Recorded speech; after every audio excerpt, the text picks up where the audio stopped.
आपल्याकडे असं म्हटलं जातं की बाळाचे पाय पाळण्यात दिसतात, म्हणजेच एखाद्या महान व्यक्तीचं कर्तृत्व हे त्याच्या लहानपणापासूनच दिसायला सुरुवात होते। नमस्कार, मी संदीप। आज पुन्हा एकदा एक छानशी प्रेरणादायी कथा ऐकून आपल्यासाठी आलेलो आहे। कथेला सुरुवात करण्यापूर्वी आपण जर माझ्या निशदीप कॉर्नर या यूट्यूब चॅनलवर प्रथम आला असाल तर माझ्या चॅनलला सबस्क्राईब आणि बेल आयकॉनला प्रेस करायला विसरू नका। चला तर मग चांगलं ऐकूया। तामिळनाडूच्या दक्षिण सागरी किनाऱ्यावर वसलेल्या रामेश्वरम या छोट्याशा गावातील एका नयनरम्य संध्याकाळची ही कथा। शांतपणे किनाऱ्यावर आदळणाऱ्या लाटांचा मंजुळ आवाज आणि त्याचबरोबर आकाशामध्ये घिरट्या घालणाऱ्या पक्ष्यांचा किलबिलाट याच्यामुळे ती संध्याकाळ अजून सुंदर झाली होती। त्या सागरी किनाऱ्यावरती अनेक लहान मुलं वेगवेगळा खेळ खेळत होती। ती सर्व लहान मुलं आपल्या खेळामध्ये मग्न होती। त्या मुलांच्या मध्ये एक कुरळ्या केसांचा आणि स्वप्नाळ डोळ्यांचा एक मुलगा होता। आकाशामध्ये भिरभिरणाऱ्या त्या पक्ष्यांच्या किलबिलाटाने त्या मुलाला आकर्षित केले।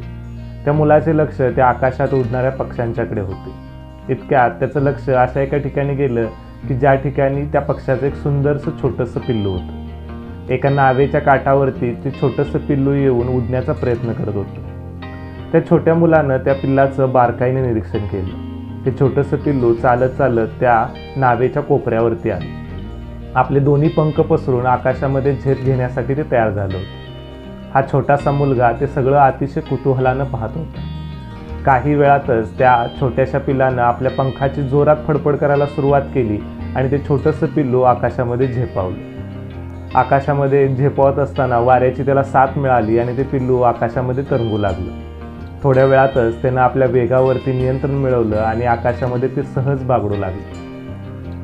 तो सगळा प्रसंग पाहत असताना त्या छोट्याशा मुलाला नकळतपणे वाटून गेलं की आपणही असं आकाशामध्ये भरारी घ्यायला हवी आणि त्याच्या त्या छोट्याशा डोळ्यांनी एक मोठं स्वप्न पाहिलं होतं। हा मुलगा म्हणजे दुसरं तिसरं कोणी नसून भारताचे 11वे राष्ट्रपती, ज्यांना आपण मिसाईल मॅन म्हणून ओळखतो किंवा भारताची अवकाशामध्ये ज्यांनी नवीन आणि स्वतंत्र ओळख निर्माण केली ते doctor APJ Abdul Kalam. Doctor APJ Abdul कलामांच्या लहानपणीचा हा एक छोटासा प्रसंग आहे। त्यानंतर ज्यावेळेला डॉक्टर APJ अब्दुल कलाम मोठे झाले त्यावेळेला त्यांच्या मनामध्ये हे स्वप्न कायम होतं।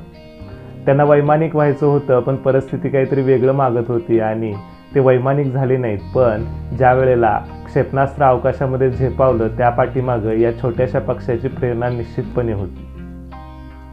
डॉक्टर APJ अब्दुल कलाम यांच्या लहानपणीचा घडलेला हा एक छोटासा प्रसंग आपल्याला सांगतो की लहानपणीच बाळाचे पाय पाळण्यात दिसतात। ज्या वेळेला एखादा व्यक्ती एखादं मोठं स्वप्न पाहतो त्याची पाळंमुळं कुठंतरी त्यांच्या लहानपणामध्ये वसलेली असतात। डॉक्टर APJ अब्दुल कलाम यांनी लहानपणीच त्या पक्षाप्रमाणे आकाशामध्ये झेपावण्याचं स्वप्न पाहिलं आणि अवकाश संशोधनाच्या माध्यमातून त्यांनी ते सत्यात उतरवून दाखवलं। डॉक्टर APJ अब्दुल कलाम यांच्या स्वप्नामुळे आज आपल्या भारताची ओळख अवकाशामधल्या मोठ्या देशांच्या मध्ये अभिमानाने घेतली जाते।